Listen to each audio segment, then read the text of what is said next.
नमस्कार, स्वागत आहे तुमचं प्राईम टाईम महाराष्ट्रवर। आता सध्या आपण आझाद मैदानामध्ये आहोत। आझाद मैदानामध्ये आज एक मोठं आंदोलन जे आहे ते छेडलं गेलेलं आहे आणि हे आंदोलन आहे गिरणी कामगार संयुक्त लढा समितीचं। आज हा जो लढा होतोय यामध्ये जवळजवळ 14 जे संघटना आहेत गिरणी कामगाराच्या त्या एकत्र आल्यात आणि आझाद मैदानामध्ये एक जे आंदोलन आहे ते आता होतंय। आता हे संपूर्ण आंदोलन जे आहे ते सदस्य जे आहेत या गिरणी कामगाराचे सदस्य आहेत, अध्यक्ष आहेत ते आमदार सचिन अहिर जे शिवसेना उद्धव बाळासाहेब ठाकरे या पक्षाचे आमदार आहेत, त्यांच्या एक नेतृत्वामध्ये इथे होत आहे। आणि आज जे आंदोलन झालंय सुरू झालंय ते राणीबाग जी आहे, भायखळ्याची राणीबाग जे आहे तिकडून हे आंदोलन सुरू झालं आणि त्यानंतर ही संपूर्ण जी लॉंग मार्च जो काढण्यात येणार होता राणीबागेपासून तो इथे नंतर आझाद मैदानामध्ये आलेला आहे।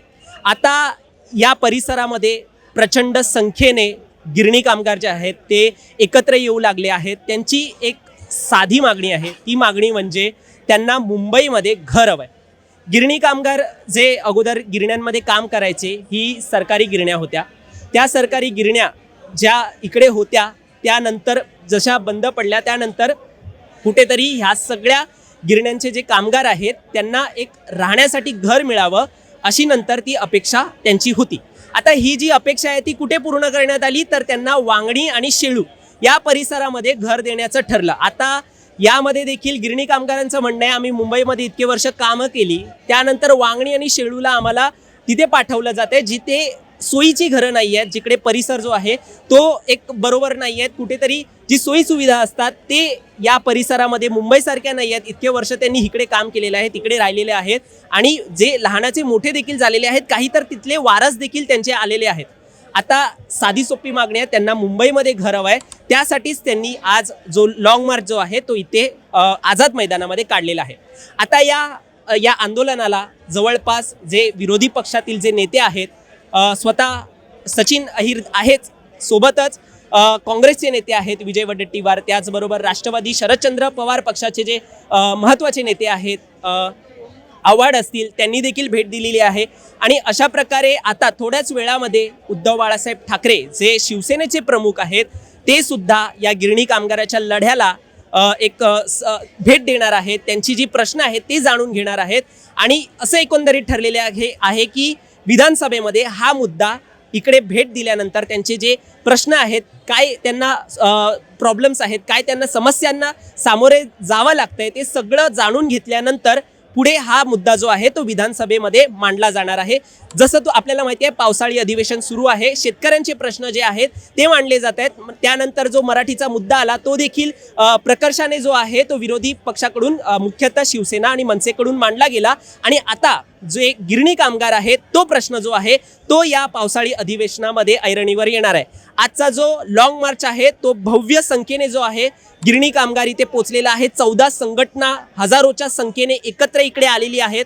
आता जसं आपल्याला माहित होतं राज ठाकरे यांनी एक माहिती दिली होती की उद्धव बाळासाहेब ठाकरे पक्षाचे जे पक्ष आहे तो इथे येईलच, त्याचबरोबर मी जर स्वतः नाही आलो तर मनसे नेते बाळा नांदगावकर इकडे येतील आणि जसं त्यांनी सांगितलेलं मनसे नेते बाळा नांदगावकर इथे आलेले आहेत, ते देखील गिरणी कामगारांना भेट देण्यासाठी आलेले आहेत। आता यामध्ये कुठेतरी असं देखील पाहिलं जात होतं की मराठीच्या मुद्द्यासाठी एकत्र आलेले तर दोन्ही जे पक्षप्रमुख आहेत, मनसे पक्षप्रमुख आणि शिवसेना पक्षप्रमुख, हे दोघे कुठेतरी एकत्र पाहायला मिळतील।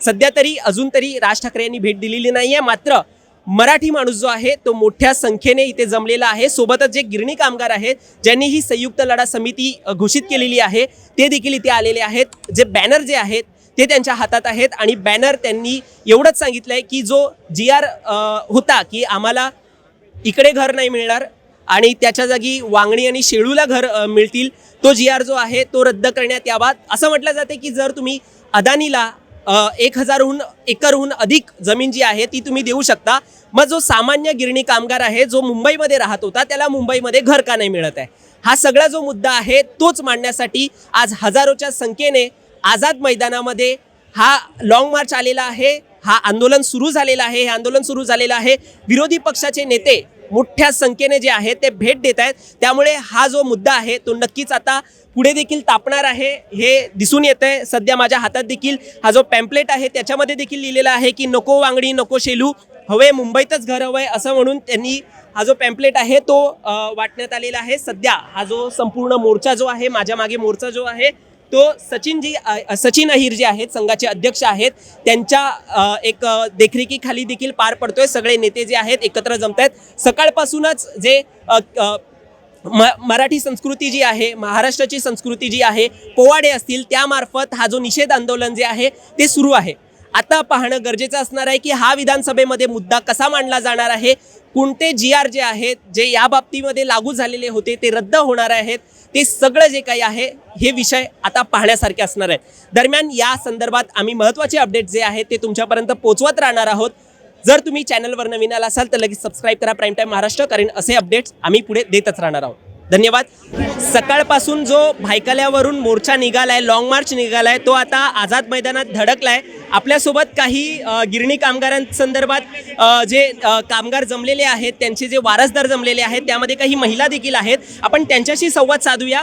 काय म्हणाल, काय नक्की तुमचं एक समस्या आहे आणि कशी तुम्ही ही आंदोलनामार्फत मांडताय? मुंबईमध्ये गिरणी कामगारांना हक्काचं घर मिळालंच पाहिजे. त्यासाठी आम्ही आज त्यांना सपोर्ट करण्यासाठी इथे आलेलो आहोत. तुम्ही गिरणी कामगार म्हणून तुम्ही एक वारसदार आहात? हो. आणि कधीपासून तुम्ही मुंबईत राहतात आणि आता तुम्हाला कुठे घर मिळते आणि काय नक्की प्रॉब्लेम आहे? गेल्या सातत्याने आम्ही सारखे मोर्चे काढतोय गिरणी कामगारांचा विषय घेऊन, पण आम्हाला न्याय मिळत नाहीये आणि आता न्याय मिळावा त्यासाठी आम्ही पुन्हा मोर्चा काढलेला आहे. आणि आम्ही ज्या सर्व महिला आहोत, पदाधिकारी म्हणा, सर्व सपोर्ट करतोय की गिरणी कामगारांना हक्काचं घर मिळावं त्यांना, कारण त्यांनी एवढ्या वर्ष एक गिरण गावामध्ये एक नेतृत्व म्हणजे एकदम छान असं काम केलेलं आहे आणि त्यांचे अचानक त्यांना हिसकावून त्यांची घरं त्यांना मिळालीच पाहिजे. नक्कीच. तुम्ही अगोदर कुठे राहायचात आणि कुठे राहायचात आणि आता काय होतंय? आम्ही अगोदरपासून इकडचे स्थानिक आहोत. तसेच गिरणी कामगारांच्या सपोर्टसाठी आम्ही आलो आहे आणि गिरणी कामगार त्यांच्या हक्काचं घर मुंबईत हे मिळालंच पाहिजे आणि मिळालंच पाहिजे. नाही, तुमचं काय म्हणणं आहे? आज किती वाजता तुम्ही आलात? कधीपासून आंदोलन सुरू केले? मी लवकरच आलेलो आहे सकाळी. आणि माझे जावेचे वडील मध्ये गिरणी कामगार होते, तर त्यांना म्हणजे अक्षरशः घर नाही आणि त्यांना आता घर हे मिळायलाच हवं. आणि ते खूप म्हणजे परिस्थिती त्यांची खूप, त्यामुळे मुलगा नाही, त्यांना मुली असल्यामुळे ते त्यांनाच कामावर जाऊन त्यांचं पालन पोषण वगैरे करावं. आणि शेलूमध्ये घर मिळते, काय प्रॉब्लेम काय आहे मग तिकडे? तिकडे काय प्रॉब्लेम आहे? वांगणी आणि शेलू खूप लांब आहे, ती सेंट्रल लाईन येते. इथे मुंबईतल्या हक्काच्या माणसाचे घर असताना आम्ही हक्काची माणसं वांगणी आणि शेलूला कशाला जातील? त्यांना काय गरज आहे तिकडे जायची? त्यांचा जन्म कर्म धर्म सगळं इकडे मुंबईमध्ये असताना वांगणी आणि शेलूला जायची गरजच नाही. तर अशा प्रकारे जो वांगणी आणि शेलूमध्ये घर मिळतंय ते नको आहे, तिकडे नको आहे, हक्काचं मुंबईमध्ये घर हवंय. अशा प्रकारचं जे एक आंदोलन जे आहे ते प्रत्येक जण जो आहे तो संतापातून त्यांचा व्यक्त करतोय.